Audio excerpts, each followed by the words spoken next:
Hello everyone, hope you're fine. In my today's this video, I will be telling you about how you can fix the message problem in your device Google Pixel 7 and 7 Pro.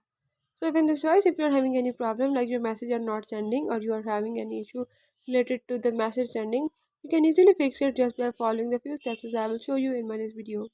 Before we move to the video, if you're new to my channel, don't forget to subscribe and press the bell icon. Follow the steps, watch the video till end and you will learn how you can do it. Let's watch the video.